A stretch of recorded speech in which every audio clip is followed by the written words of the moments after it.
আমি just 1 minute তোমাদের কাছে চাইবো। যদি তোমাদের ভালো না লাগে তাহলে কমেন্টে বলে যাও, আর ভালো লাগলে একটা লাইক করে দিয়ে যাও। জাস্ট 1 মিনিটে একটা সুন্দর গল্প শোনাবো। আজকে আমি একটা সুন্দর গল্প শুনলাম, যেটা ভাবলাম যে তোমাদের সাথে শেয়ার করা উচিত এবং তোমাদের সাথে শেয়ার করতে চাই। আমার খুব ভালো লেগেছে গল্পটা। তো তোমাদের যদি ভালো লাগে একটা লাইক করে দিও, না ভালো লাগলে কমেন্ট করে দিও। ভাবে যে 1 মিনিট তোমাদের নষ্ট হয়ে গেছে, কিন্তু ভিডিওটি শেষ পর্যন্ত এবং গল্পটি শেষ পর্যন্ত মন দিয়ে শোনো। তো বেশি দেরি না করে শুরু করি। এক গ্রামে দুটো বন্ধু ছিল, খুব ভালো বন্ধু। একজন খুব ধনী ঘরের বন্ধু, একজন গরিব ঘরের বন্ধু, মানে সাধারণ ঘরের আর কি। তো সময়ের সাথে সাথে দুই বন্ধুর পথও আলাদা হয়ে যায়। এক বন্ধু তার চলে যায় অন্য জায়গায়, আরেক বন্ধু যে যার নিজের কাজে ব্যস্ত হয়ে যায়। তো যে গরিব বন্ধুটি ছিল, সে অনেক বড় খামার করেছে, অনেকগুলো গরু, হাঁস, মুরগি অনেক কিছু পালন করেছে। অনেক ভালোই চলছিল তাদের। হঠাৎ করে একদিন কি যে হয়ে গেল, সবকিছু তার আস্তে আস্তে আস্তে আস্তে করে শেষ হয়ে একদম পথে বসে গেল। কিছুই থাকলো না তার।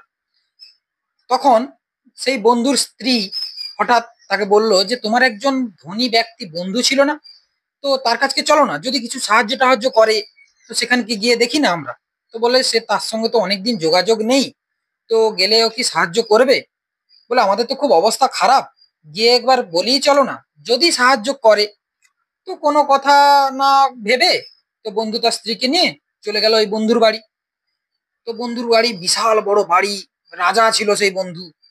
তো তার বাড়িতে গেল, গিয়ে দারোয়ানকে বললো যে আমি এরকম ওর বন্ধু। তো গিয়ে বলাতে তার বন্ধু বললো হ্যাঁ হ্যাঁ, ও তো আমার খুব ভালো বন্ধু, ওকে নিয়ে এসো, বাড়িতে নিয়ে এসো। এসে ওকে অতিথিশালায় বিশ্রাম করতে দাও। আর ওকে খাওয়া দাওয়া যা কিছু লাগে ও বিশ্রাম করুক, সকালে আমি ওর সাথে গিয়ে কথা বলবো। তো বিশ্রাম করলো, খাওয়া দাওয়া অনেক কিছু, বন্ধু তো বন্ধুর আপ্যায়ন বিশাল। পরের দিন সকাল 10টার সময় বন্ধু হাজির। তো বন্ধু বলছে যে কেঁদে কেঁদে যে আমার এত কিছু এত এত ছিল, তো এখন এই মুহূর্তে আমার সবকিছু শেষ হয়ে গেছে, আমি একদম পথে বসে গেছি, তো আমি এই মুহূর্তে কি করব? তো তার বন্ধু তখন বলছে, তার যে সেক্রেটারি ছিল তাকে বলছে, এই এদিকে শোনো, ওকে একটা ছাগল দিয়ে দাও। তো বন্ধু তো অবাক, যে আমাকে একটা ছাগল দিচ্ছে, আমি এলাম, বন্ধুর এত কোটি কোটি টাকার সম্পত্তি, এত কিছু, আর আমি এত কিছু শোনালাম, আমার এত বিপদের কথা, কিছু টাকা পয়সা না দিয়ে আমাকে একটা সামান্য ছাগল দিচ্ছে। তো এত বড় বন্ধুর সামনে কি বলবে না বলবে, ছাগলটি নিয়ে বাড়ি চলে এলো। বাড়িতে গিয়ে এসে তাকে দুধ খাওয়ালো, খাবার খাওয়ালো। 1 দিন 2 দিন 3 দিন, 10-15 দিন গেল, ছাগলটি মারা গেল। তো বন্ধুর তখন বলছে, দেখলে তো, তোমার কথা শুনে আমি সেই বন্ধুর কাছে গেলাম, কিন্তু এই প্রতিদান দিল তার।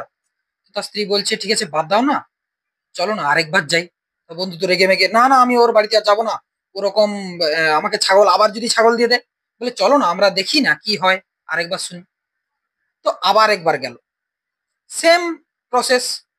রাতে তাদের আপ্যায়ন হলো, সকালে আবার 10টার সময় বন্ধু এলো, এসে বলল যে হ্যাঁ কি হয়েছে। তো আবার সেরকম কেঁদে মেদে যে আমার এরকম সমস্যা, এরকম আবার তো যে ছাগলটা দিয়েছে সেটা মারা গেছে। আবার আদেশ দিল, সেক্রেটারি এদিকে আসো, আর একটা ছাগল দিয়ে দাও। তো বন্ধু তো আর মানে একদম রেগে মেগে কি করবে খুঁজে পাচ্ছে না, কিছু বলতেও পারছে না, আর নাও বলতে পারছে না। তো আবার সেরকম ছাগলটি নিয়ে বাড়ি চলে এলো।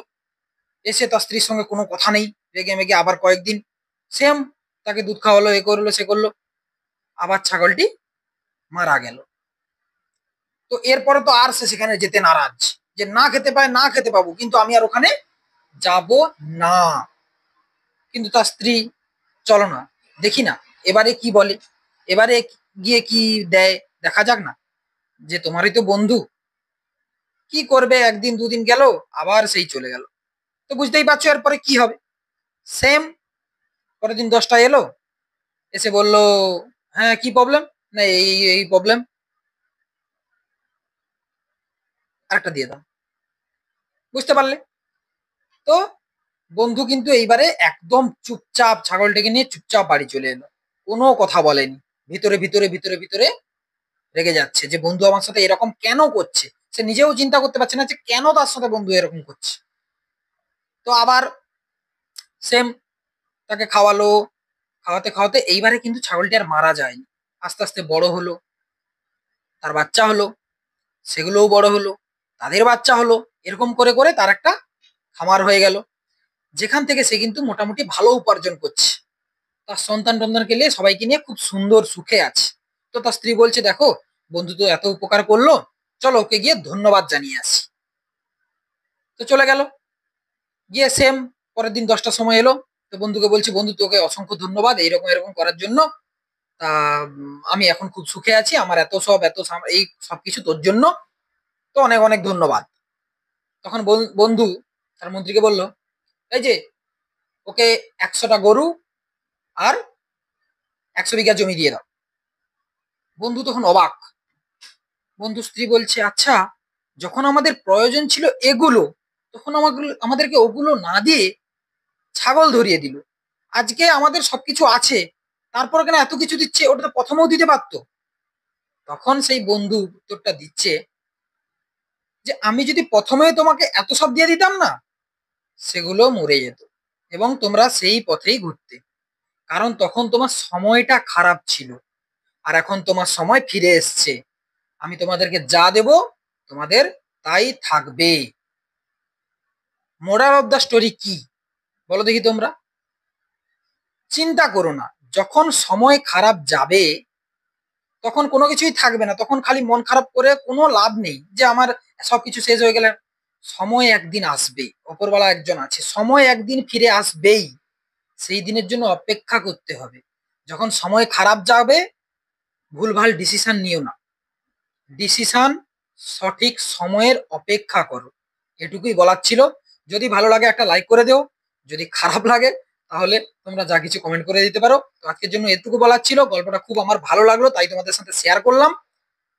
ওকে, বাই।